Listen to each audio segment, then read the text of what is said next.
The gate agent's voice crackled through the intercom at Terminal D, and the line for Flight 1174 to Dubai began moving. The airport was loud the way airports always are, rolling suitcases scraping against tile, a child crying somewhere near the coffee stand, two men arguing in low voices about a delayed connection. Nobody paid attention to Marcus Webb standing near the back of the business class queue. That was the way he preferred it. He was 51 years old, tall, broad-shouldered, with close-cropped gray at his temples and a stillness about him that had nothing to do with laziness. He had the kind of quiet that takes decades to build. He wore a gray linen shirt, dark trousers, and a pair of leather shoes that had been resoled twice because he liked them, not because he could not buy new ones. His bag was worn brown leather, soft at the corners, the kind a man carries when the bag has memory in it, and he does not feel the need to replace memory with something newer and shinier. He handed his boarding pass to the gate agent, a young woman named Paula who barely glanced at it and walked down the jet bridge without hurry. The bridge smelled of recycled air and something faintly metallic. He had walked hundreds of these bridges in his life. He barely noticed them anymore. The plane was a wide-body aircraft, configured for long haul. Business class sat up front, a semicircle of pods arranged in pairs, each with a wide seat that flattened into a full bed, a personal screen, a storage compartment, a small reading lamp already glowing warm yellow above each pod. The seats were full or nearly full. The cabin had that low, cushioned hush of people settling in, of overhead bins clicking shut, of a steward moving quietly with pre-departure drinks on a silver tray. Marcus found his pod, seat 3, a window's side. He had chosen it deliberately weeks ago when he booked. He liked the window on long flights over water.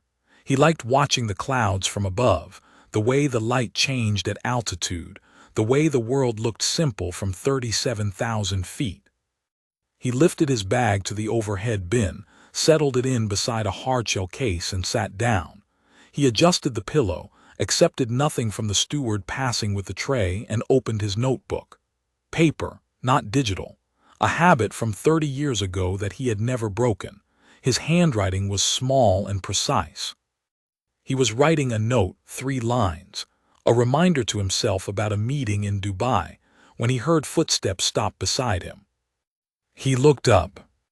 She was standing in the aisle, hands clasped in front of her, her uniform pressed to a sharp crease, her name badge reading Linda.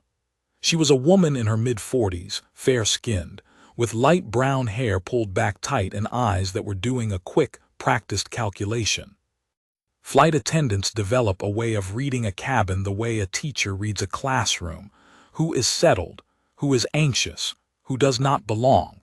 Linda had been doing this for 11 years. Her voice was warm, professionally warm, the kind of warmth that costs nothing and means exactly the same amount. "Excuse me, sir," she said. "Can I have a look at your boarding pass?" Marcus looked at her for a moment, one full second. He had seen this before.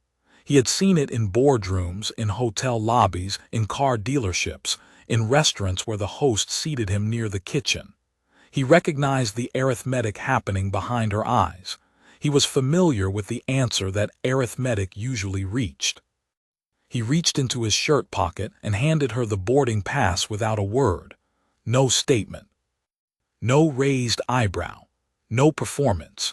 He had learned a long time ago that there is a particular kind of exhausting performance the world requires of men who look like him, and he had stopped performing it somewhere around his 43rd birthday. Linda looked at the boarding pass, then looked at it again. Her eyes moved from the paper to the seat number on the pod above him, then back to the paper. Her expression did not change. That, too, was trained. "One moment," she said. She walked back toward the front galley, boarding pass still in her hand. The man in seat 3B had watched all of this from behind a pair of reading glasses. His name was Jeffrey, 57, a property developer from Leeds who traveled to Dubai twice a year. He had been on enough flights to know exactly what he had just witnessed, and he felt the particular discomfort of a man who sees something wrong and has not yet decided what to do about it. He returned his eyes to his phone. He was not proud of this. In seat 4A, a woman named Claire, who was an editor at a publishing house in London and who was traveling to Dubai for a conference, had lowered her paperback to her lap. She watched the galley curtain where Linda had disappeared. She did not return to the book. Marcus picked up his pen again. He finished the 3 lines in his notebook. He wrote a 4th line, a question to himself about the first item on the agenda for Tuesday morning. His handwriting did not waver. His hand was completely steady. Linda came back with a tablet this time. She scrolled through something on the screen, frowning in the careful way of a person who is not confused but is buying herself time to recalibrate. She stopped scrolling. The frown did not leave.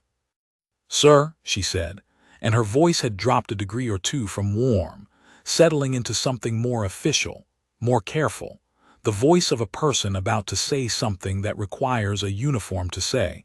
"I'm going to need you to step back to the gate while we verify your booking." Marcus put down his pen. He looked at her directly, not with anger, not with performance, with the kind of clarity that comes from having had a version of this conversation many times in many different rooms wearing many different kinds of shirts. "Verify what exactly?" he said. The cabin had gone quiet in the particular way that has nothing to do with sound. People were still moving. The steward was still walking the aisle. The intercom was still producing its soft pre-departure tones. But every person within 4 rows had stopped doing the thing they were pretending to do and was now, invisibly, watching. Linda held the tablet slightly tighter. "Your eligibility for this seat," she said. That word. Eligibility. She had not said she doubted his booking. She had not said there was a technical error or a scanning problem or a name mismatch. She had used a word that meant something broader, something that had nothing to do with paper or systems or databases. Eligibility was a word that asked a larger question, and everyone in the cabin, Jeffrey with his reading glasses, Claire with her lowered paperback, the young steward paused near row 5 with a stack of menu cards, heard the larger question inside it. Marcus did not respond immediately. He let the words sit in the air between them for a moment, the way you let something sit when you want to be sure you have heard it correctly and want to be sure the person who said it has heard it too. Then he said, "The seat is mine. I booked it 6 weeks ago. My name is on your manifest." "I understand, sir," Linda said, which is the sentence that means the opposite of what it says. "But procedure requires that we confirm at the gate before." "Before what?" Marcus said, quiet, no volume at all. She did not finish the sentence. He stood up, not because he agreed, because he had run the calculation himself now, and he knew that fighting in the aisle of a plane before departure is one of the few battles a man in his position cannot win regardless of the facts. The facts do not matter in the aisle of a plane before departure. What matters is who has the uniform and who does not. He picked up his bag from the overhead bin, closed it, stood in the aisle with the bag over his shoulder and the notebook still in his other hand. The cabin watched him walk toward the jet bridge. Nobody said anything. That was the part that Marcus would think about later, in the taxi from Dubai airport, in the hotel room, in the quiet spaces between meetings. Not what Linda had done. He had braced for that kind of thing since he was 19 years old. What he would think about was the silence of 12 business-class passengers who saw exactly what happened, who understood exactly what it was, and who found the screen or the book or the window and looked somewhere else. He was not angry. That is the important thing to understand. Anger had stopped being his first response to these moments around the time he turned 43, the same year he stopped performing for people who had already decided what they thought of him. What he felt was something older and quieter than anger, something that lives in the body, not the chest, something that does not shout. He walked up the jet bridge. The fluorescent lights buzzed faintly overhead. He could hear the ambient noise of the terminal ahead. He thought about his meeting in Dubai. He thought about the note he had just written in his notebook, the 4 lines, the question about Tuesday's agenda.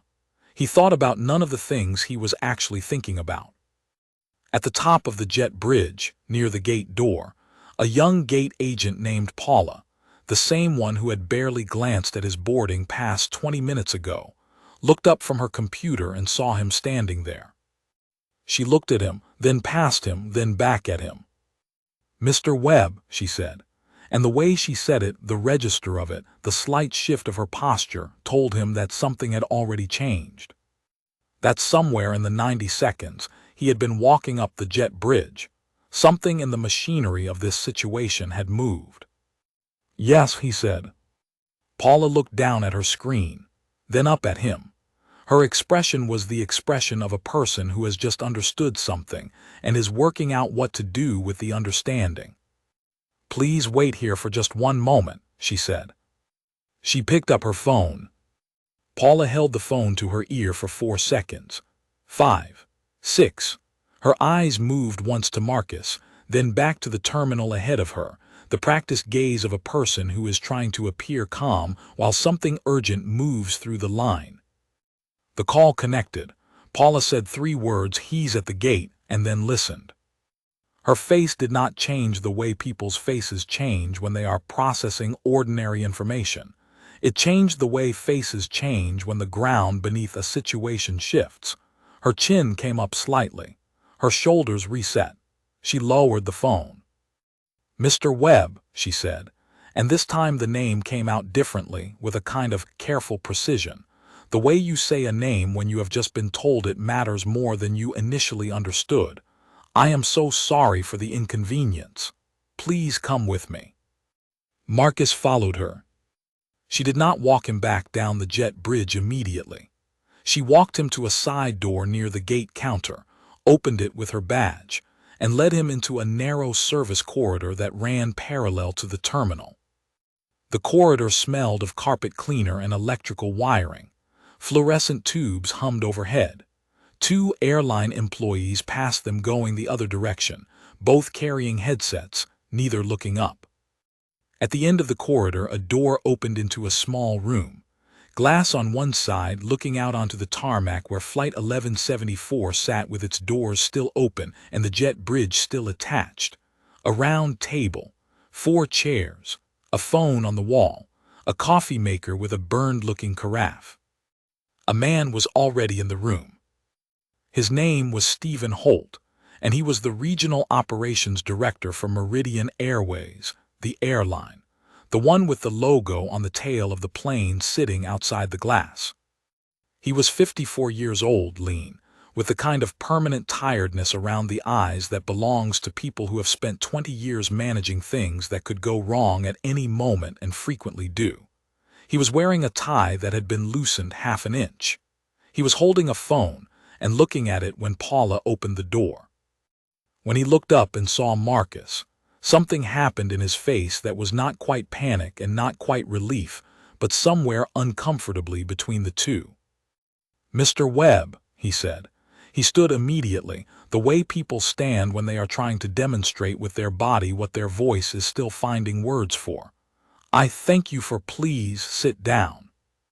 Marcus sat. He put his bag on the chair beside him. He put his notebook on the table. He folded his hands. He waited. Stephen sat across from him. Paula hovered near the door for a moment, then apparently decided she was not needed and stepped out, pulling the door gently closed behind her. "Mr. Webb," Stephen began again, and Marcus could hear the man assembling sentences the way you assemble furniture when you have lost the instructions, going by shape and pressure rather than clarity, hoping things would hold. "What happened on the aircraft tonight is," he stopped, tried again. "I want you to know that this is not," he stopped again. Marcus looked at him. "What's your name?" Marcus said. "Stephen Holt. I'm the Regional Operations Director." "Stephen," Marcus said, and the use of the first name was not aggressive, it was simply direct, the directness of a man who does not have time for organizational titles when something real is happening. I've been asked to leave a seat I booked and paid for 6 weeks ago. I'd like to understand what happens next. Stephen placed his phone face down on the table. He took a breath. The flight attendant who asked you to leave the aircraft has been removed from the service for this flight, he said. She has been informed that her conduct requires a formal review. The review will begin as soon as the aircraft lands in Dubai. He paused. I want to be clear. What she did was not policy. It was not procedure. It was not anything that this airline sanctions or defends. Marcus looked at the window. The tarmac outside was bright under ground lights. A luggage cart moved slowly across the concrete, driven by a man in a high-visibility vest who was looking at his phone as he drove. Ordinary things happening in ordinary ways. The world outside that glass continuing without pausing for any of this. How long have I been with this airline? Marcus said. Stephen blinked. I am not sure what you. I've flown Meridian for 19 years, Marcus said. This specific route, Dubai, Hong Kong, sometimes Nairobi. 19 years. I have flown this route more times than I can remember, and I have sat in business class on this route dozens of times.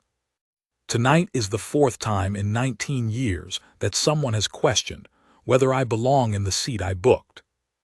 Stephen did not say anything. There was nothing in his training for this moment, not the liability briefing, not the conflict resolution module, not the customer relations protocol. None of it covered what it means to sit across from a man and have him tell you, quietly and without drama, that this was not the first time. 4 times, Marcus said. He was not saying it for effect. He was saying it because it was true, and truth was the only thing he had ever found useful in rooms like this. The other 3 times, no one knew who I was. The airline kept my seat and apologized, but the apology was the kind that happens because a complaint was filed, not because anyone understood what the complaint was about. Tonight is the first time someone knew who I was before the apology was offered. Stephen Holt was quiet for a long moment. I understand the distinction you're making, he said. Do you? Marcus said. It was not a challenge. It was a genuine question. The kind that has a real answer, a true answer, and Marcus had lived long enough to know that most people, when asked if they understand something they have never had to live inside, answer honestly only by accident. Stephen looked down at his phone on the table, then back up. Probably not fully, he said. No. It was the most honest thing that had been said in the room, and Marcus recognized it as such. He nodded once. The seat, Marcus said. I'd like to board. Of course, Stephen stood immediately. I'll walk you back myself. That won't be necessary. Stephen sat back down, uncertain. I'll walk back on my own, Marcus said. I'd like you to make sure the delay doesn't affect the other passengers. That's not their problem. He stood, picked up his bag, picked up his notebook, and walked to the door. He opened it himself, paused for a moment with his hand on the frame. Stephen, he said, without turning around. Yes. Make sure the review is a real one, not the kind that files itself and disappears. He walked out before Stephen could respond. Paula was waiting in the corridor. She walked him back through the service passage, back through the side door, back to the gate. The jet bridge was still attached. The flight was still holding. Marcus had been gone exactly 9 minutes. He walked down the bridge again. Same recycled air. Same faint metallic smell. Same fluorescent hum overhead. He had walked this bridge 19 years worth of times, and this was the first time he had walked it twice on the same departure. He entered the aircraft. The cabin had not changed. The pods were still arranged in their semicircle. The reading lights still glowed warm above each seat. The overhead bins were still closed. The steward, a young man named Oliver who had been watching the situation from the galley, with the particular alert stillness of someone who understands that certain things require witnessing, met Marcus's eyes briefly as he entered. Marcus walked to 3A. He lifted the overhead bin. His bag was still there, undisturbed, settled in beside the hardshell case exactly as he had left it. He sat down, adjusted the pillow, opened his notebook to the page where he had been writing. He read the 4 lines he had written before any of this began. He wrote a 5th line. Jeffrey, in seat 3B, had watched Marcus walk back down the aisle with the boarding pass still in his hand and the notebook under his arm, watched him sit back down in 3A with the same unhurried movement as before, watched him open the notebook, as if the last 20 minutes had been a minor interruption in an otherwise unremarkable journey. Jeffrey looked at Marcus for a long moment over the top of his reading glasses. Then he looked back at his phone. He did not say anything. He would think about that later, too. Claire in 4A watched Marcus return to his seat, and she felt something she would eventually identify, weeks later when she was writing about it, as a specific species of shame. Not shame for herself exactly, but shame for the room, for the 12 people who had watched a man be removed from his seat and had responded with silence, and shame for the silence itself, which was its own kind of participation. She looked at the paperback on her tray table. She did not pick it up. The steward Oliver appeared at the front of the cabin and announced, in the calm professional tone of someone who has been trained to make everything sound manageable, that boarding was complete and that the doors would be closing shortly. He moved through the cabin checking seat belts, offering a menu card here, adjusting a bin there. When he reached 3A, he paused.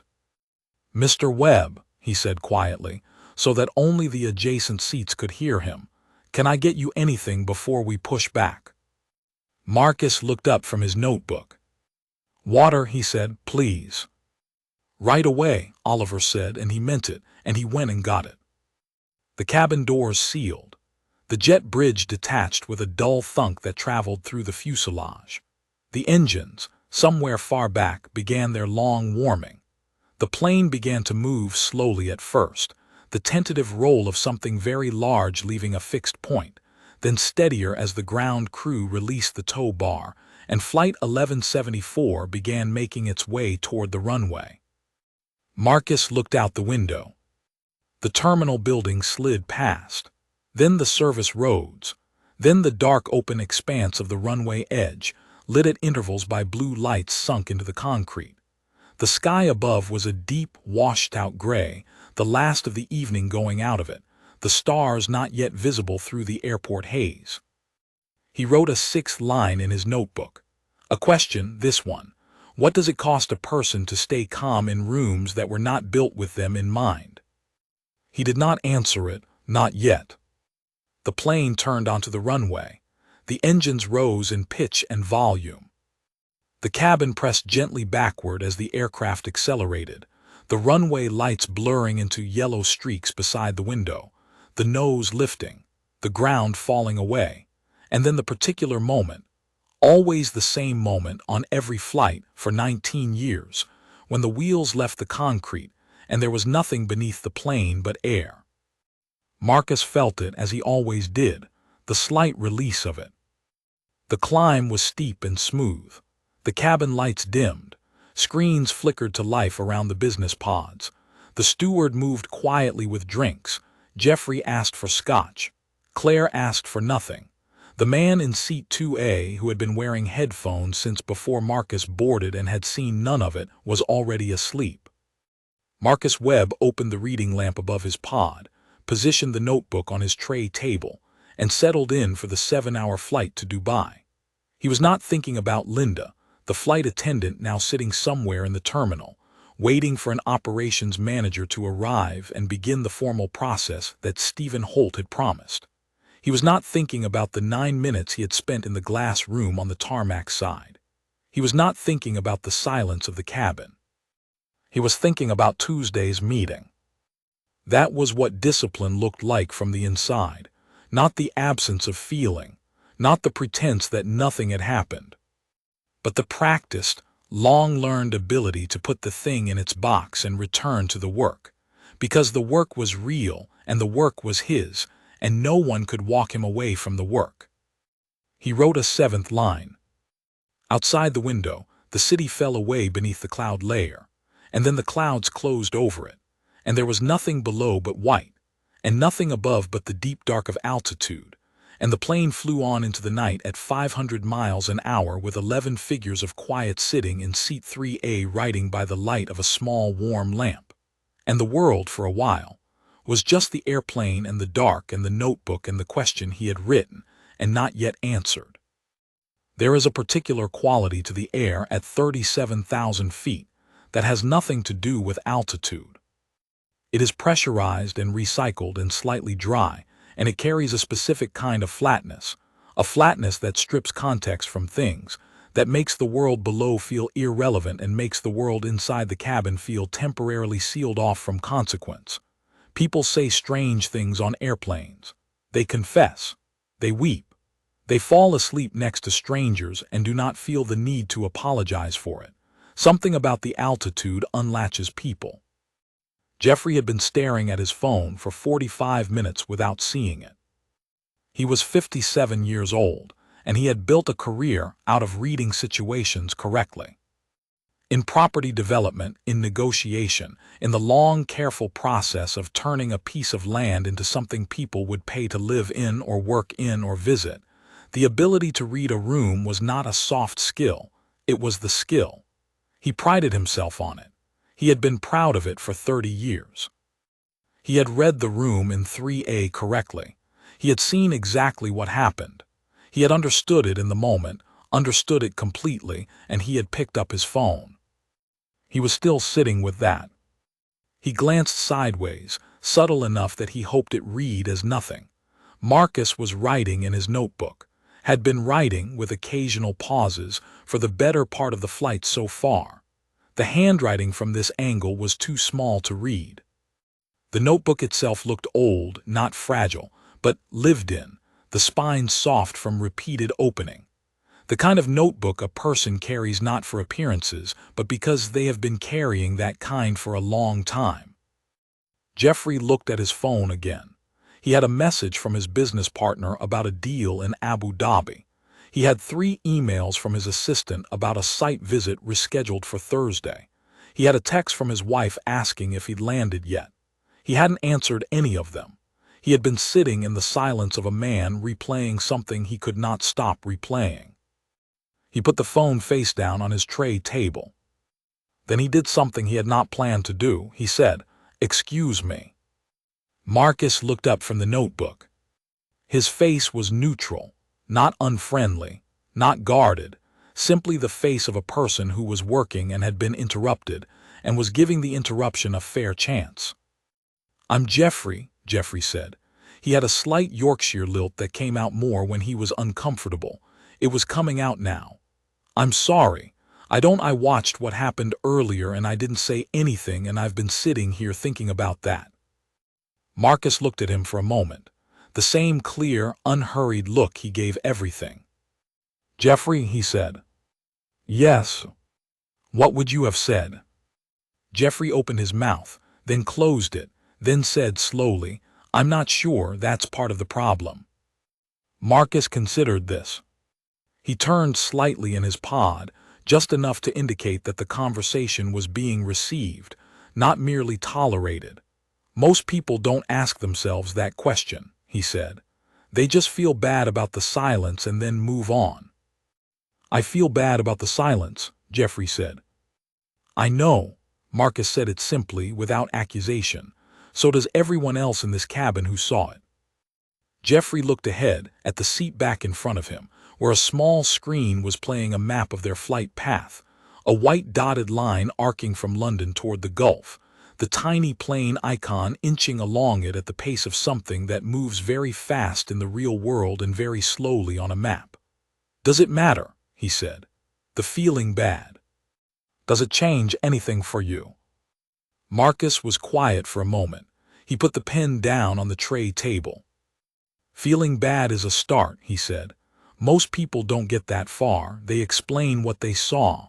They find a way to make the thing they watch be less than what it was. You haven't done that. You're sitting with it. That's worth something. Not much, Jeffrey said, and he wasn't fishing for reassurance. He meant it, and Marcus heard that he meant it. No, Marcus agreed, not much.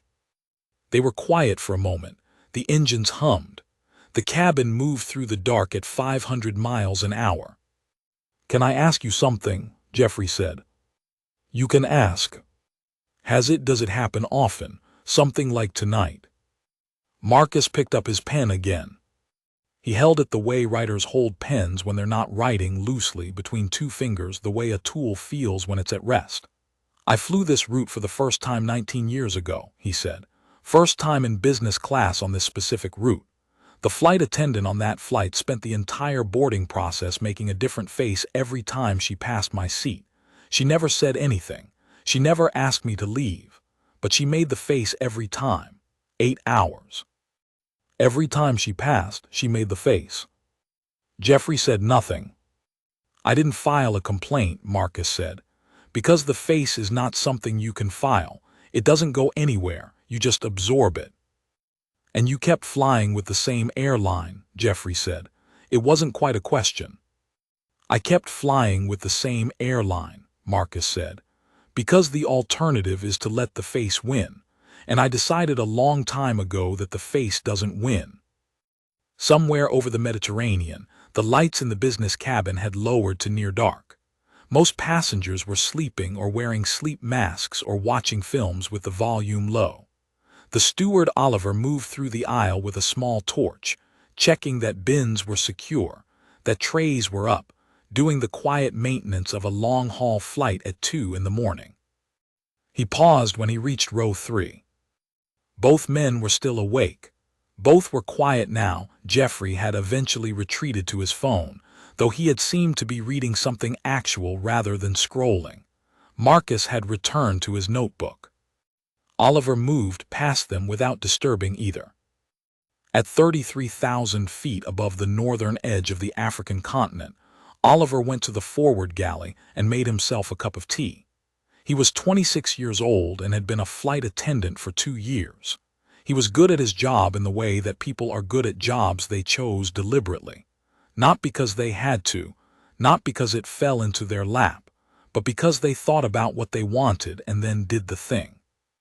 He had been a galley crew member on this route for 8 months. In that 8 months, he had developed a system for observing and remembering the passengers who boarded under unusual circumstances. Not because it was policy, it wasn't, but because Oliver believed that if you worked in service, the most important thing you could do was pay attention to the right things. He had watched Marcus board tonight, watched the entire sequence of events in 3A with the careful attention of someone who understood that what he was seeing mattered more than his clipboard. He had also noticed, while making his rounds on the climb, that Linda's replacement, a senior attendant named Carol who had been pulled from a different route and arrived red-cheeked and slightly breathless at the gate just before the doors sealed, had not once approached seat 3A not to offer water, not to offer a menu, not the standard check in that every business class passenger receives in the first hour of a flight. Oliver had covered seat 3A himself. He had done it quietly and without announcement, and Marcus had said thank you both times in the same tone he said everything, simply, directly, without performance. Now Oliver drank his tea in the galley and thought about Linda. He had worked with her before, not often, different routes, different schedules, but enough to form an impression. She was efficient. She was professional. She was not, in Oliver's assessment, a person who was casually unkind. She was a person who had built a system of judgments over 11 years and applied them automatically, without examining them, without considering where the system had come from or whether the answers it produced were right. That was a different problem than casual cruelty. In some ways, it was a harder problem. Oliver finished his tea, he rinsed the cup, he went back to the cabin. At row 3, Marcus had closed the notebook. His reading lamp was still on. He was looking out the window at the dark, at the occasional lights of ships on the water far below, at the absence of cloud and the presence of stars at this altitude. Oliver paused. "Can I get you anything, Mr. Webb?" he said quietly. "We have another 4 hours or so." Marcus looked at him. "What's your name?" "Oliver." "How long have you been on this route, Oliver?" 8 months on this one, 2 years with the airline." Marcus nodded. "Do you like it?" Oliver considered the question seriously, which Marcus noticed. "I like it when things go well," Oliver said. "And I like it when they don't go well, but I manage to hold them steady. The steadiness part is what I like most." Marcus looked at him for a moment. "That's a good answer," he said.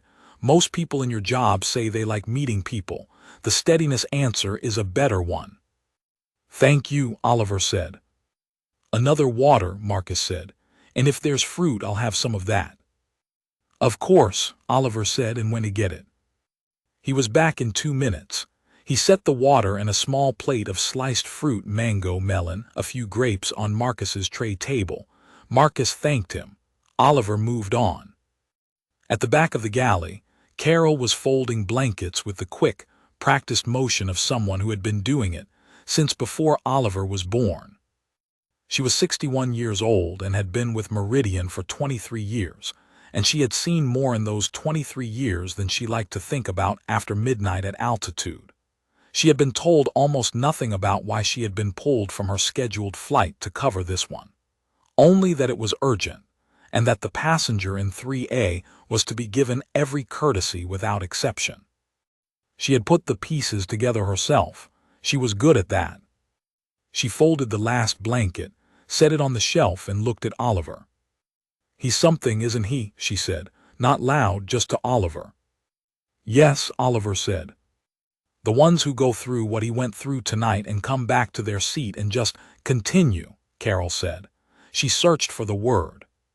"That's not something they teach you. That's something you build." Oliver thought about that for a moment. Then he went back to the cabin. The flight moved on through the dark. The stars outside were extraordinary at this altitude, sharp, unfiltered, the kind of sky you only see when the city light is 37,000 feet below you and the atmosphere above you is thin and clear. Marcus looked at them for a while. He had always found the sky at altitude easier than most things. It did not require anything of him. It did not make calculations about him. It simply existed, enormous and indifferent and clean. He thought about the question he had written in his notebook and not answered. What does it cost a person to stay calm in rooms that were not built with them in mind? He knew the answer. He had always known it. The answer was, everything you have, every time. And you pay it and you keep paying it, and eventually you become the kind of person who can pay it without letting anyone see the transaction. That is what people call dignity. That is what people admire from the outside and call quiet strength and write about in articles about composure. What they do not write about is the cost. What they do not write about is what it feels like to absorb 11 years of calculated faces, and the word eligibility, and the silence of 12 people in a business cabin, and translate all of it, every time, into a posture of patience. They do not write about that because the person who has paid the cost is usually too tired at the end of it to explain the ledger. And the people who have not paid it cannot read the ledger because it is written in a language they have never had occasion to learn. Marcus closed the notebook. He turned off the reading lamp. In the dark, with the stars outside and the engines humming and the cabin sleeping around him, Marcus Webb sat in seat 3A and was quiet in the way he had learned to be quiet, which had nothing to do with peace, but which from the outside looked exactly like it. 4 hours and 12 minutes to Dubai. He was not going to sleep. He never slept on planes over water. He would sit in the dark and think about Tuesday's meeting and the note he had written, and the question he had not answered, and the slow arc of the flight path on the map. The tiny plane inching toward a continent that was still dark below and would be light when they arrived, and the particular ordinary miracle of moving that fast through the dark and arriving somewhere entirely different in the morning. That at least had never changed. That part, after 19 years, was still something he found remarkable. Dubai arrived the way Dubai always arrives, Not gradually, but all at once. A city that does not ease you in. The descent brought the coastline into view first, the Gulf pale green and silver in the early morning light, the shoreline interrupted at irregular intervals by reclaimed land, by the shapes of islands built into the water by engineering that still seemed improbable no matter how many times you saw it. Then the city itself came into the frame, towers rising from the desert with the casual ambition of a place that had decided, several decades ago, to simply build whatever it imagined. Marcus watched all of it from the window of seat 3A as the aircraft banked and descended. He had his notebook in his hand, open but not written in. He had spent the last hour of the flight doing what he often did on descents, just watching, not reading, not planning, not working. Just watching the world come back into view after the long dark of altitude. The wheels touched down at 6:47 in the morning local time. The engines reversed with their familiar high-pitched roar. The brakes caught. The aircraft slowed, and the runway lights became individual points again instead of streaks, and the world reattached itself to ordinary speed and ordinary scale. The seatbelt signs went off. The cabin moved immediately, the familiar percussion of overhead bins opening, phones being switched from flight mode, the soft synthetic sound of messages arriving in sequence. Jeffrey, beside him, was already standing and pulling a suit jacket from the bin above. Claire, one row back, had her paperback in her bag and her eyes on her phone. Oliver, in the forward galley, was moving with the quiet efficiency of end-of-flight routine. Marcus stayed seated for a moment. This, too, was a habit. He never rushed the disembarkation. He had a driver meeting him at arrivals. He had a hotel room. He had a meeting at noon that was not yet noon. There was time. He waited until the aisle ahead had thinned, then stood, retrieved his bag from the overhead, and walked to the front of the aircraft. Oliver was standing near the forward door. "Good morning," Oliver said. "I hope the rest of the flight was comfortable." "It was," Marcus said. He paused. "You did a good job tonight, the steadiness. You held it." Oliver looked at him with the expression of someone who had not expected this, and was not going to pretend otherwise. "Thank you," he said. "That means a lot."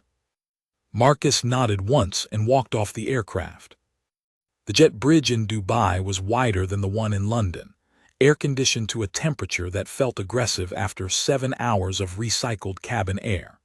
He walked through it and into the terminal, and the terminal absorbed him. The long, gleaming concourse with its high ceilings and duty-free shops, and the particular flow of an international hub where everyone is moving between something and something else. He cleared passport control in 6 minutes. His bag had not been checked. He never checked bags. He walked through customs and into the arrivals hall, and there was his driver, a man named Khalid whom he had been using for 5 years, standing with a sign that was not a sign. Khalid knew what Marcus looked like and never used a sign, but who held himself slightly apart from the other drivers in a way that was recognizable. They shook hands.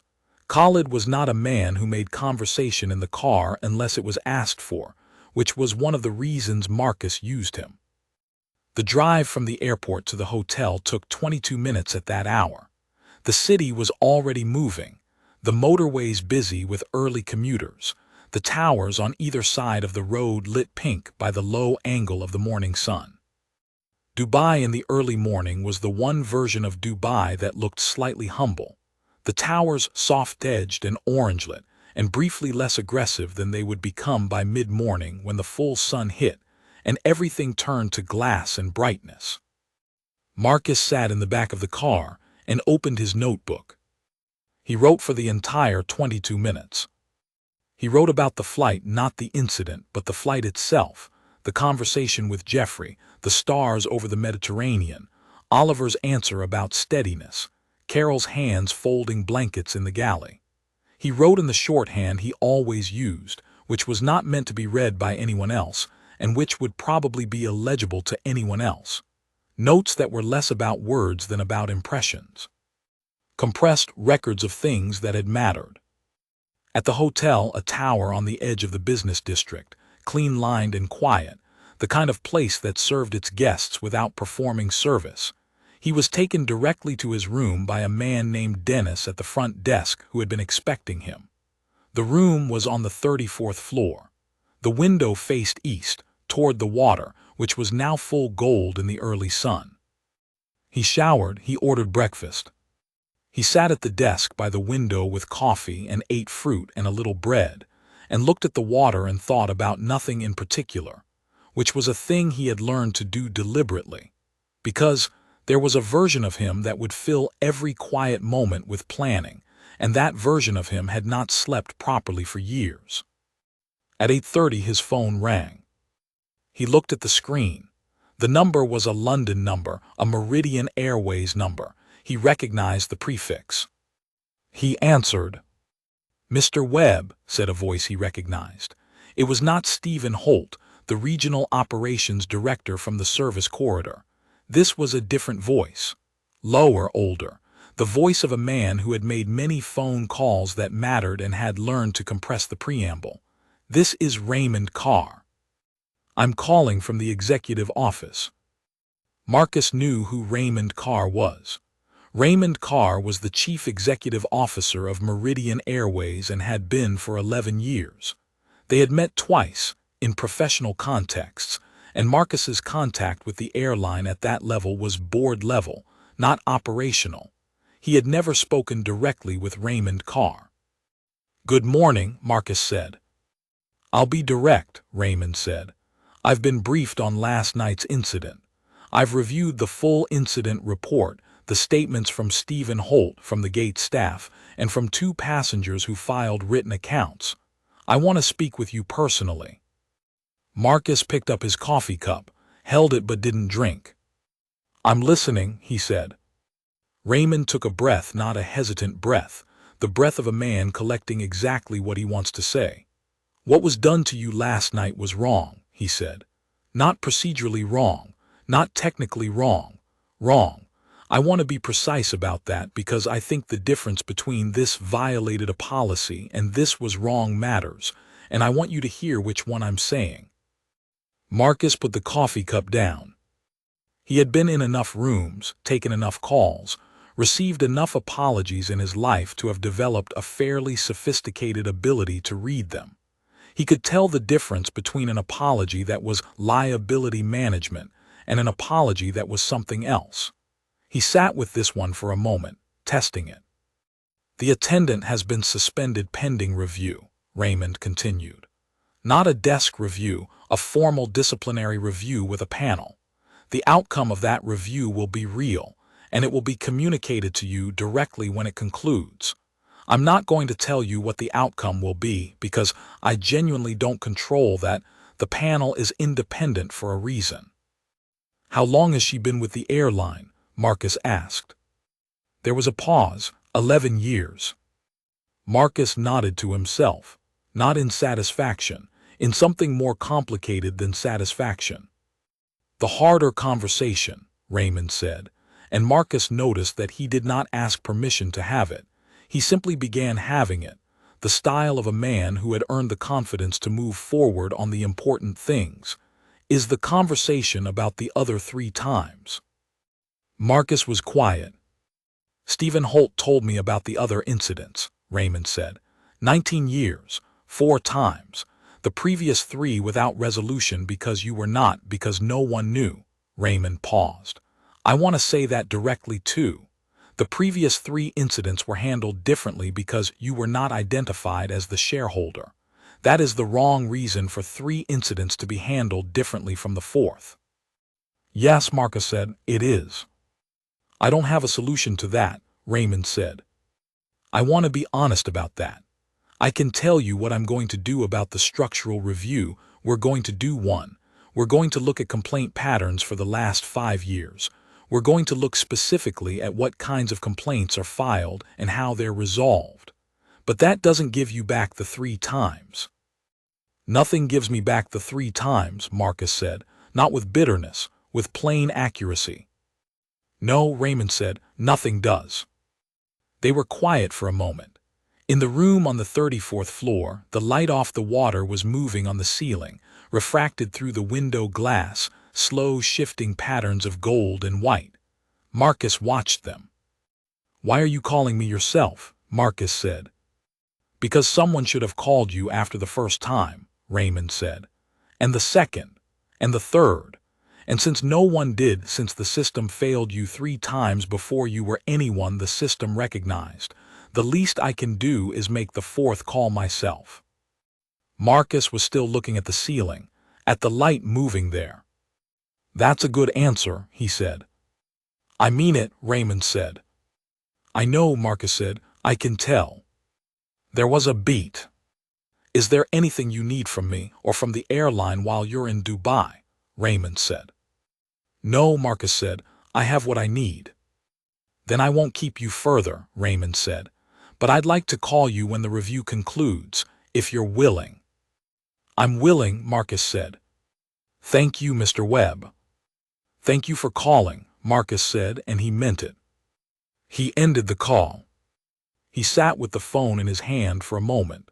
Then he set it on the desk. He looked at the water, at the light on the ceiling, at the day coming fully into itself outside the window, the sun higher now, the gold shifting toward white, the city below starting to produce its full noise, horns, construction, the particular hum of a city that was always being built on top of itself. He picked up the notebook. He opened it to the page where he had written the question. What does it cost a person to stay calm in rooms that were not built with them in mind? He read it, then he turned to a fresh page. He did not write an answer, not yet. He was not ready to write the answer. The answer needed more time, more distance. Some things needed to settle before they could be written. Instead he wrote this. Raymond Carr called.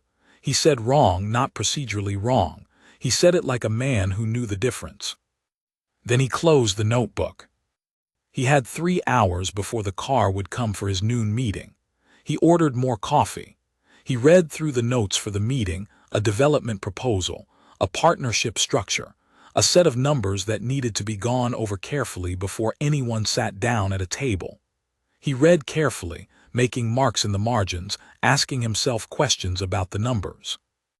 This was what he had come to Dubai for. This was the work. This was what the silence in the cabin and the service corridor and the phone call on the 34th floor had all been interruptions to, and what he had continued throughout every interruption, because the work did not stop when people made you prove yourself, and it did not stop when the machinery of the world produced its occasional grinding wrong note, and it did not stop.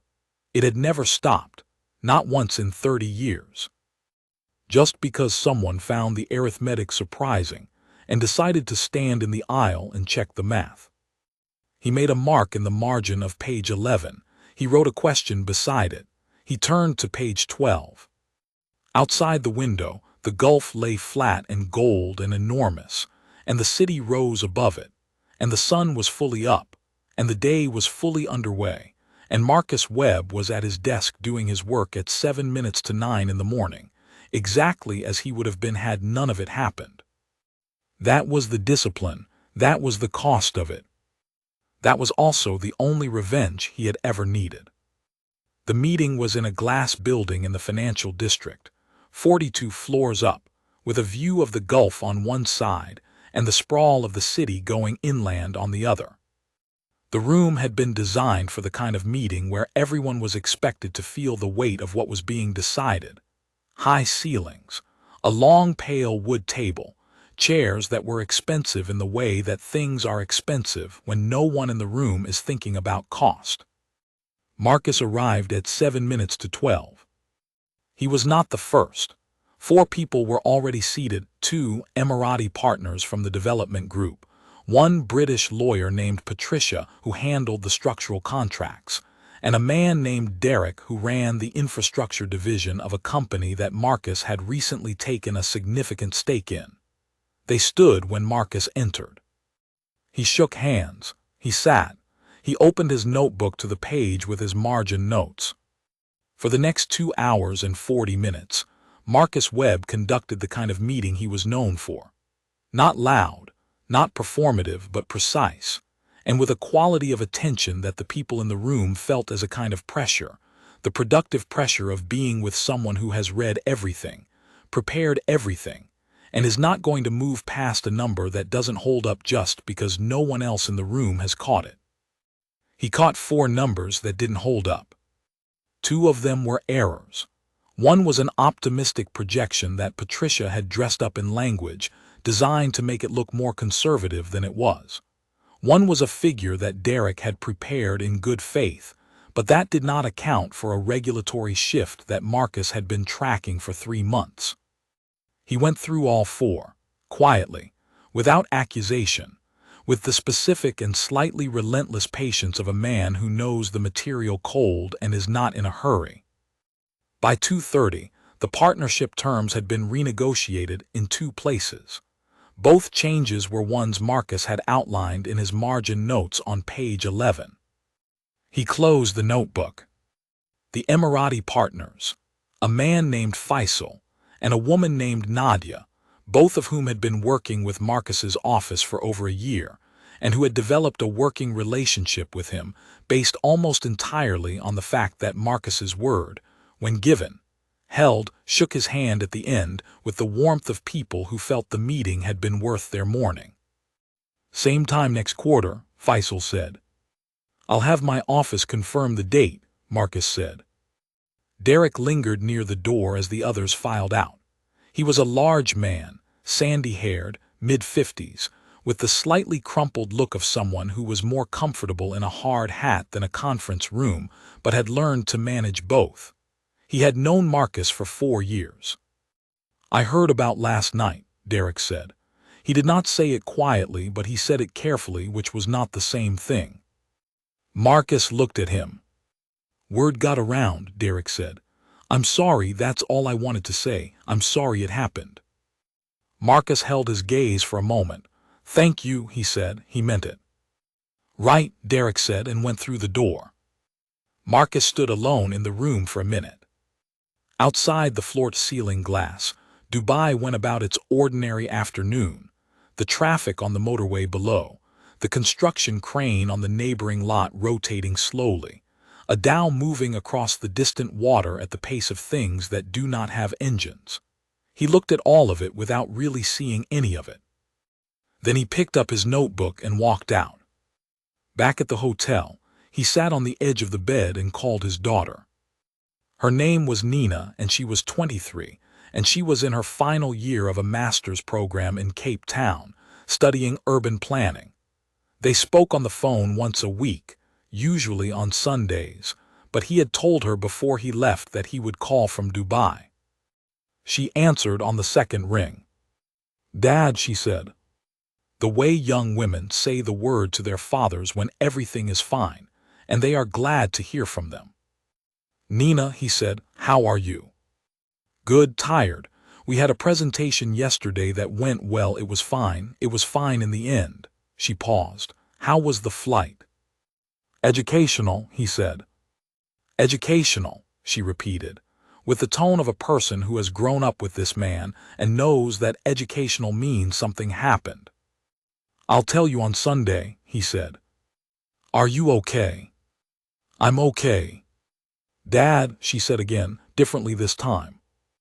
"I'm fine, Nina." Okay, she accepted this. Not because she believed it completely, but because she knew him, knew when he needed to process something before he could talk about it, knew that the call on Sunday would be the real one, and this was something else, a check-in, a flag planted, a way of saying I am here and I will talk to you about this when I can see it more clearly. "How is the city?" she said. "The same, more construction than last time. The water is beautiful in the morning." "I want to come sometime," she said. "Will you bring me?" "Yes," he said. "This summer if your program allows it." "I'll make it allow it," she said, and he smiled. She had always been good at that, at deciding what would be made to happen. They talked for 12 minutes about her program, about her roommate, about a book she was reading, about a professor who had said something in a seminar last week that she was still thinking about. Marcus listened carefully, asking one or two questions, the way he always listened to her, with the same quality of attention he brought to the meeting that morning, the full and unhurried kind, the kind that cost something and was worth the cost. "Sunday," she said at the end. "Sunday," he agreed. After he hung up, he sat on the edge of the bed for a while longer. The room was quiet in the mid-afternoon way of hotel rooms, the hum of air conditioning, the muffled sounds of the corridor, the distant city through the sealed glass of the window. He looked at his shoes. He was still wearing the meeting shoes, the ones he always wore to meetings, polished and dark. He untied them and set them neatly beside the bed. He lay back. He did not sleep. He rarely slept in the afternoons. But he lay back and let the ceiling of the room exist above him, and let the day rest against him without pushing back at it. And this was a thing he had learned to do in his 40s when a doctor had told him that the tension he was carrying was showing up in his blood pressure, and in the tension of his jaw, and in the quality of his sleep, and that something needed to give somewhere. And the only thing Marcus had been able to identify that he could actually afford to give was this: 10 minutes, most days. Lying still without asking the stillness to be useful. He thought about Raymond Carr's call. He said wrong, not procedurally wrong. He thought about what it meant that a chief executive of a major airline had called him personally and made the distinction. He thought about whether the distinction mattered. He thought about whether it changed the 19 years or only the most recent night of them. He thought about Linda, who was somewhere in London now having a very different morning, and he thought about what she would take from all of this, whether she would understand the specific nature of what she had done or whether she would understand only that she had done something that had consequences, which was not the same thing. He hoped for the former. He was not optimistic about it. He thought about Nina, who was 23 and who was studying how cities are built, and who had said she wanted to come to Dubai this summer. He thought about what the world would ask of her in 20 years, in 30 years, in the rooms she would enter as a woman who looked like her father. He thought about what she would absorb, what she would learn to carry, what it would cost her. This was the thought he could not stay with for long. He never could. He would get to it and then set it down because the weight of it was not productive, was not the kind of weight that could be turned into work or converted into patience. It was just weight. He set it down. He got up. He went to the desk, opened the notebook, turned to the page with the question: what does it cost a person to stay calm in rooms that were not built with them in mind? He looked at the question for a long time, then he picked up the pen. He wrote everything they are carrying that the room will never see. He sat back, read it. Added, and still they carry it. He closed the notebook. In the 3 days that followed, Marcus Webb attended 2 more meetings in Dubai. He had dinner with a colleague named Frederick, an economist he had worked with for 15 years, at a restaurant near the water. He went for a run at 5:30 in the morning along the waterfront promenade on the second day, when the city was still half asleep, and the Gulf was flat and gray, and the sky over the water was the particular pale before sunrise that belongs to nowhere else quite the same way. He wrote in his notebook every morning at the desk. He called his office twice. He slept better than he usually did on business travel, which surprised him. On the 3rd day, he flew home. Different airline. Not out of spite, it was simply the best available routing. He sat in business class, window side. No one questioned his seat. The flight was uneventful. He arrived at Heathrow at 6 in the morning and was in his car by 6:40, and at his desk in his office at Canary Wharf by 8:15. His assistant, a man named Gordon who had been with him for 9 years and who communicated primarily in brief factual statements, placed a coffee on his desk and said, "The Meridian Review Board sent a preliminary briefing. Arrived this morning." "Leave it in my inbox," Marcus said. "I'll read it this afternoon." Also, Raymond Carr's office called about scheduling a follow-up. Tell them next week works, any day after Tuesday. Understood, Gordon said and left. Marcus sat at his desk in his office on the 14th floor of a building in Canary Wharf, where the Thames was visible from the window on clear days and invisible on gray ones. This was a gray one, and he looked at the surface of the desk. Clean, organized, the way he kept it. The notebook was in his bag. The bag was on the chair beside the desk. He thought about Sunday, about the call with Nina, about what he would tell her. He would tell her the whole thing. He always told her the whole thing. He had made a decision when she was young that he would not protect her from the truth of what the world could be, because protection without information was not protection. It was just a delay, and the delay made the arrival worse. He would tell her about the aisle, and the word eligibility, and the 9 minutes in the glass room, and Jeffrey's confession in row 3, and Raymond Carr's call from the executive office, and what Raymond had said about wrong versus procedurally wrong. He would tell her about Oliver and Carol, and what Carol had said about the ones who came back and continued. He would tell her about the question in the notebook and the answer he had written. Everything they are carrying that the room will never see, and still they carry it. She would listen carefully, the way she always listened. She would ask 1 or 2 questions.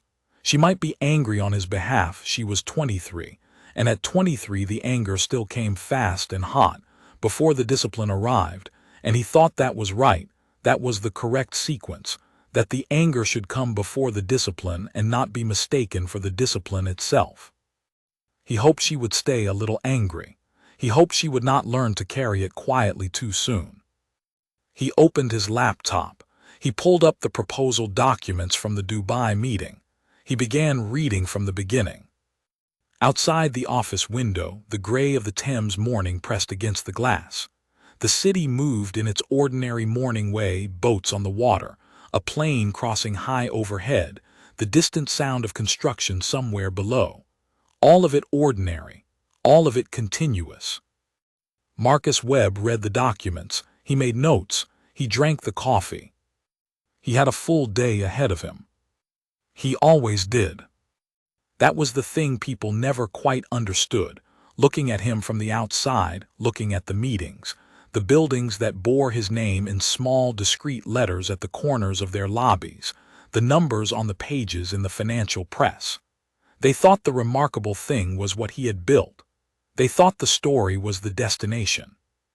The story was not the destination. The story was the flight. The story was getting back on the plane. The story was the 19 years of boarding passes and jet bridges and seats he had booked and paid for and occupied and been questioned about and returned to. The story was the notebook with 7 lines written while everything else was happening. The story was the phone call at 6 in the morning and the question that needed the better part of a night at altitude to deserve its answer. The story was Nina saying, "I want to come sometime," and him saying yes this summer and meaning it, and knowing that she would arrive in that city and some room somewhere would make its calculation, and she would have to decide what she cost the room, and she would have already seen her father decide that for himself, and she would have that at least, she would have seen it done. The story was Gordon placing the coffee on the desk, and Marcus saying, "Leave it in my inbox," and the day starting exactly as it would have started without any of it. That was not the absence of damage. That was not proof that it hadn't mattered. That was something harder to name, the choosing again of forward. The daily, unremarkable, extraordinary choosing of forward. The kind of choosing that does not announce itself, that does not ask to be witnessed, that has no audience and requires none. The choosing that happens at a desk at 8:15 in the morning, over a cup of coffee, in a city that does not know what it costs to arrive there. Marcus turned to the next page of the document. He kept reading.